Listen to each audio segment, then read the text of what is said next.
శారదా నవరాత్రి ఉత్సవాలు దశమి తిథితో ముగుస్తాయి. ఈ రోజున విజయదశమి లేదా దసరా పండుగ అని కూడా పిలుచుకుంటూ ఉంటాం. ఈ పండుగ చెడుపై మంచి, అబద్ధంపై సత్యం, అధర్మంపై ధర్మం సాధించిన విజయానికి గుర్తుగా భక్తులందరూ ఎంతో వేడుకగా జరుపుకుంటారు. విజయదశమి పండుగ జరుపుకునే విషయంలో అనేక పురాణ కథలు దాగి ఉన్నాయి. వాటిల్లో ఒకటి ఆ శ్రీరామచంద్రుడు రావణుణ్ణి సంహరించి లంకను జయించాడనే కథనం కూడా దాగి ఉంది. ధైర్యం, శౌర్యం, విజయానికి ప్రతీకగా ఈ పండుగను భక్తులందరూ జరుపుకోవాలి. కొన్ని ప్రాంతాల్లో రావణ దహనం కూడా జరుపుకుంటూ ఉంటారు భక్తులు. హిందూ క్యాలెండర్ ప్రకారం ఈ పండుగను ప్రతి సంవత్సరం ఆశ్వయుజ మాసంలోని శుక్లపక్షం 10వ రోజున జరుపుకుంటూ ఉంటారు. ఈ రోజున ఆ లంకకు రాజైన రావణుడిపై శ్రీరామచంద్రుడు సాధించిన విజయానికి గుర్తుగా మాత్రమే కాకుండా దుర్గాదేవి మహిషాసురుడు అనే రాక్షసుని వధించిన రోజుగా కూడా ఈ దసరా మహోత్సవాన్ని జరుపుకుంటూ ఉంటాం. ఈ దసరా మహోత్సవం రోజున ఆయుధ పూజ, రావణ సంహారానికి అనుకూలమైన సమయం, ప్రాముఖ్యత గురించి కూడా ఇప్పుడు తెలుసుకుందాం. అక్టోబర్ 1వ తేదీ 2025 సాయంత్రం 7:01 నుంచి దసరా తేదీ శుభ సమయం దశమి తిథి ప్రారంభమవుతుంది. అక్టోబర్ 2, 2025 రాత్రి 7:10 ఆ దశమి తిథి ముగుస్తుంది. కనుక ఉదయం తిథి ప్రకారం దసరా వేడుకలను భక్తులందరూ కూడా అక్టోబరు 2వ తేదీన జరుపుకోవడం శుభ సమయం. ఆయుధ పూజను భక్తులందరూ కూడా అక్టోబరు 2, 2025 మధ్యాహ్నం 2:09 నుండి 2:56 అనగా 47 నిమిషముల సమయంలో ఆయుధ పూజ చేసుకోవడం అత్యంత శుభ సమయం. మధ్యాహ్నం పూజా సమయం అక్టోబరు 2వ తేదీ 2025 మధ్యాహ్నం 1:21 నుండి మధ్యాహ్నం 3:44 వరకు కూడా ఆ శుభ సమయంగా ఆ సమయంలో కూడా ఆయుధ పూజ చేసుకోవచ్చు.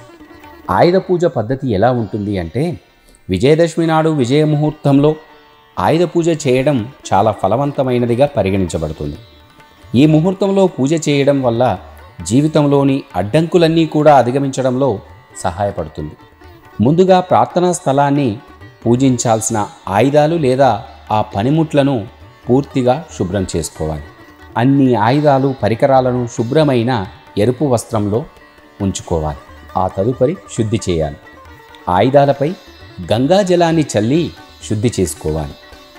తిలకం, పూలమాల, ఆ తర్వాత ఆయుధాలకు లేదా ఆ పనిముట్లకు పసుపు, కుంకుమ, గంధంతో తిలకాన్ని దిద్ది వాటికి పువ్వులు లేదా ఆ పువ్వుల మాలలను సమర్పించుకోవాలి. ఆ పూజా మందిరంలో దీపాన్ని వెలిగించి ఆయుధాల ముందు ధూపం వేయాలి. జమ్మి ఆకులతో పూజను చేయాలి.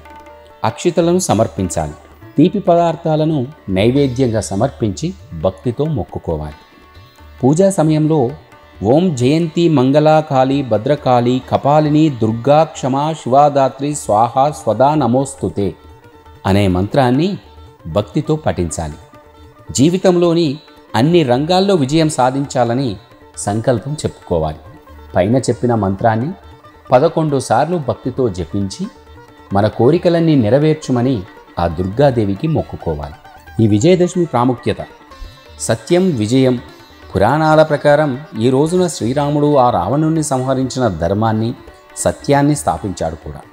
ఈ పండుగ చెడుపై మంచి, అధర్మంపై ధర్మం విజయానికి ఆ శాశ్వత సందేశాన్ని కూడా కల్పిస్తూ ఉంటుంది, సూచిస్తూ ఉంటుంది ఈ విజయదశమి. శరదీయ నవరాత్రుల్లో 9 రోజులు ఆ దుర్గాదేవిని పూజించిన తర్వాత 10వ రోజున విజయదశమిగా జరుపుకుంటూ ఉంటాం. ఈ రోజున దుర్గాదేవి మహిషాసురుణ్ణి సంహరించి ఈ భూమండలాన్ని రాక్షసుల బాధ నుంచి విడిపించిందని కూడా పురాణ కథనాలు చెబుతాయి. అందువల్ల ఈ రోజున అమ్మవారి విజయ రూపాన్ని పూజించే రోజుగా కూడా భక్తులందరూ పరిగణించాలి, అమ్మవారిని పూజించాలి. ఆయుధాలు, గ్రంథాల పూజ పురాతన కాలంలో ఆ రాజులు, యోధులు ఈ రోజున విజయాన్ని కోరుతూ ఆయుధాలను పూజించేవారు. ఈ సాంప్రదాయం నేటికి కొనసాగుతోంది. భక్తులందరూ కూడా శక్తి, జ్ఞానం పట్ల గౌరవాన్ని వ్యక్తపరచడానికి తమ ఆయుధాలను సామాగ్రిని, పనిముట్లు, వాహనాలు, పుస్తకాలు ఇలా మొదలైన వాటినన్నింటినీ కూడా పూజించుకోవాలి.